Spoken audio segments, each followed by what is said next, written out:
Hey y'all, so just got done with today's workout. We had Maupin, 4 rounds, 800-meter run, 49 push-ups, 49 sit-ups, 49 air squats. It was a nasty one. I just got done with it. It's probably 100, 105 right now. I did it probably pretty stupidly, starting at about 2:30 in the afternoon, so getting near the hottest time of the day here.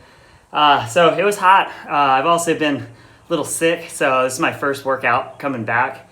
And my recommendation to you, whenever you have these breaks or whenever you're coming back from being sick, really it's kind of counterintuitive, but I like to start back on these really long kind of grinder of workouts, because these short things like Fran, Elizabeth, workouts like that are real short, like 2 under 10 minutes, you really have to get into the mindset and you really got to be pushing it to get out the most benefit from it. But these long grinders, even if you're not going to push it and push it and push it and try and get the best score possible, even if you just kind of try and coast through it, it's like you have to coast for 30 plus minutes.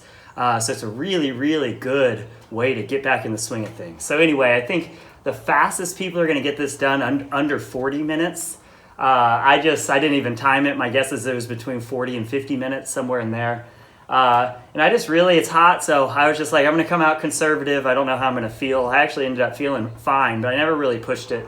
So just nice and steady on the runs. If you are pushing it, it's like we usually do. They're 800 meters, so they're a little longer than what we would like them to be as CrossFitters. But it's a distance where you can push the pace a little bit. But I like to think of pushing the pace not as effort, but just as in breathing, posture, pick those feet up and just let gravity pull me. And I'm just trying to get high leg pulls, and that pushes the pace. Then when you come in on the push-ups, like all these workouts, 49 push-ups, it's kind of on the higher end.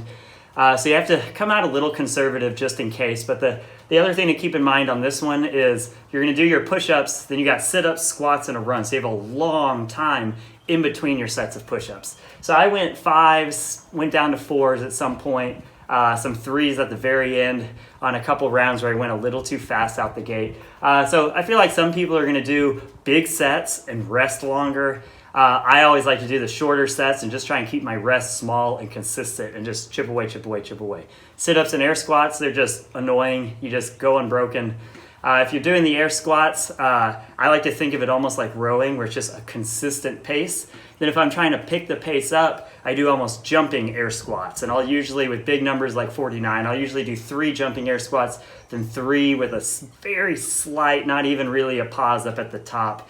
And I just kind of combine them like that. But for the most part, I'm just going consistent, consistent, consistent. So if we're going to scale this one, the first place to go is just scaling those push-ups. And I would just make sure that the number of push-ups you're doing each round is not more than about 100 to 130% of a max. So if your max set of push-ups is 30 or more, then you can probably chip away and get to that 49 number. But I think for a lot of people, changing that number down from 49 into like the 25, 30 range is going to be a good challenge and also keep you moving. On sit-ups, if you hit failure, good job. We took those abs to muscle fatigue, so just move on to the air squats. Air squats, you should be able to just chip away.